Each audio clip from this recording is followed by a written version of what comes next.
Bom, pessoal, surgiram mais algumas dúvidas em relação ao vídeo anterior que eu postei sobre o afundo.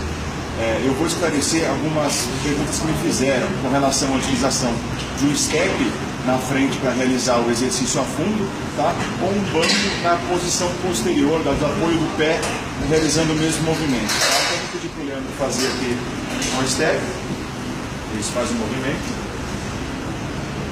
Quando ele faz esse movimento, vamos pegar aí afundando, quando eles fazem o afundo nessa posição aqui com o step, por que eu coloco o step para realizar o afundo?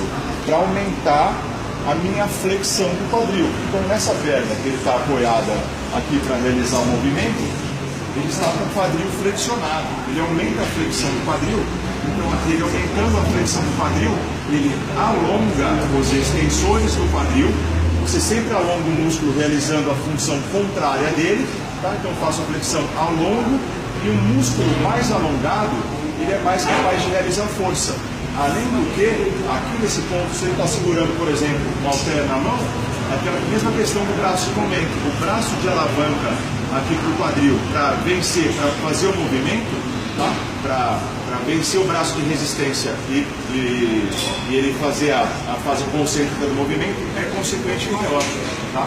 Então, nessa posição, o objetivo de se colocar um step é ele, primeiro, alongar mais os músculos do glúteo, principalmente para realizar o glúteo máximo, para fazer essa ação do movimento, tá? Afastar o braço de resistência para ficar mais difícil, o músculo glúteo precisar fazer mais força para realizar esse movimento, tá?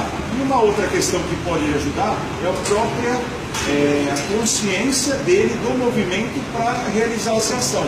Como é que é a consciência do movimento para realizar essa ação? Ele subir, na hora que ele for realizar a fase concêntrica do movimento, ele realizar para tentar solicitar mais do glúteo, como se ele fizesse uma extensão do quadril. Tá? Ele vai fazer como se fosse uma extensão do quadril, mas como o pé dele está fixo aqui no step, ao invés de ele jogar o step para trás e dar um coice para trás, o corpo dele vai subir, e vai subir a partir da extensão do quadril. Legal? Beleza. O próximo aspecto é realizar o exercício a fundo com o pé apoiado no banco.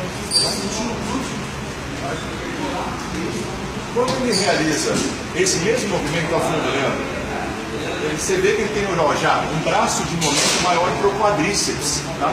Um braço de alavanca, um afastamento da resistência ao eixo da articulação, imagina que o peso dele está aqui na mão dele, maior com relação ao glúteo. Então eu vou solicitar mais o quadríceps para a realização desse movimento. O que mais que implica eu colocar esse pé no banco aqui?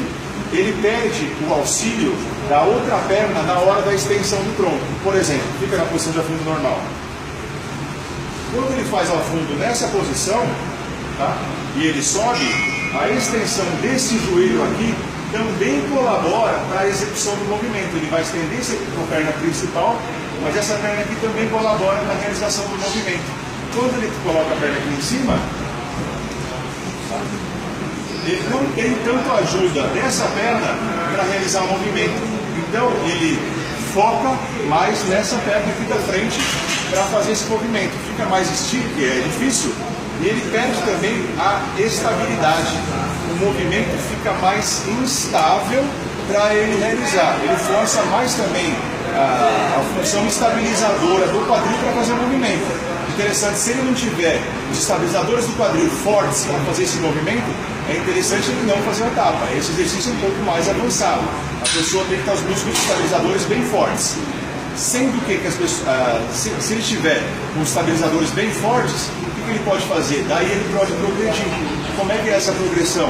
Ele pode fazer uma estabilidade numa bola, num TRX, onde ele vai ter mais estabilidade, mas ele vai forçar ao corpo a manter a estabilidade e fazer o movimento de forma correta. Aí sim, ganhando e estimulando cada vez mais a funcionalidade do gesto.